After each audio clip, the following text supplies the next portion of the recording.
आदमपुर के विधायक भव्य बिश्नोई को जल्द ही मनोहर लाल की कैबिनेट में मंत्री बनाया जा सकता है।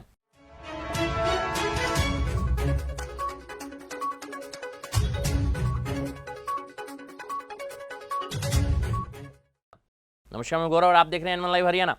भव्य पिछले साल नवंबर में आदमपुर से उपचुनाव जीतकर विधायक बने थे। इस सीट से अगस्त 2022 में कुलदीप बिश्नोई ने इस्तीफा दिया था। जातीय समीकरणों के संतुलन को साधते हुए भव्य बिश्नोई को कैबिनेट मंत्री के रूप में शामिल किया जा सकता है। इससे पहले 28 दिसंबर 2021 को मंत्रिमंडल का विस्तार हुआ था। अब होने वाले विस्तार में मुख्यमंत्री निश्चित रूप से मंत्रिमंडल में जातीय संतुलन को भी बनाए रखना चाहेंगे।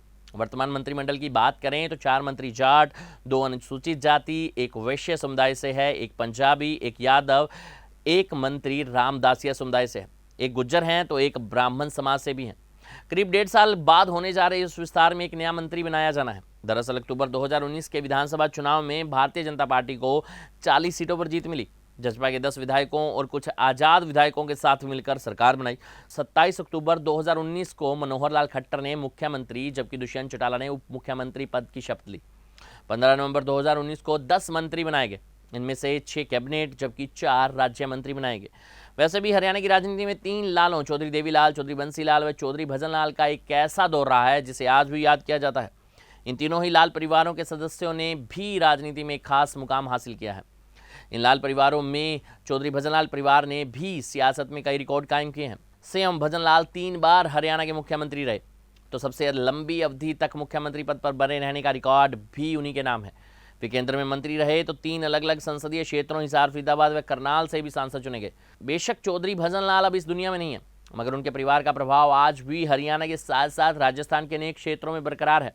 लंबे समय तक कांग्रेस की सियासत में सक्रिय रहे चौधरी भजनलाल ने 2007 में कांग्रेस को अलविदा कहकर अपनी अलग पार्टी बना ली थी और उनके निधन के बाद अप्रैल 2016 में स्वर्गीय चौधरी भजनलाल के राजनीतिक उत्तराधिकारी कुलदीप बिश्नोई फिर से कांग्रेस में लौट आए और कुछ समय बाद ही उनके हुड्डा के साथ मतभेद शुरू हो गए और अंततः पिछले वर्ष अगस्त में कुलदीप ने कांग्रेस का हाथ छोड़कर भाजपा का कमल थाम लिया और अब भाजपा में रहकर सक्रिय रूप से भगवा पार्टी की सियासी जमीन को मजबूत करने में जुटे हैं। सियासी विश्लेषकों का मानना है कि हिसार, सिरसा, भिवानी, करनाल व फरीदाबाद संसदीय क्षेत्रों में भजनलाल परिवार का एक अच्छा खासा प्रभाव माना जाता है और इन इलाकों में भजनलाल परिवार के अनेक समर्थक भी हैं।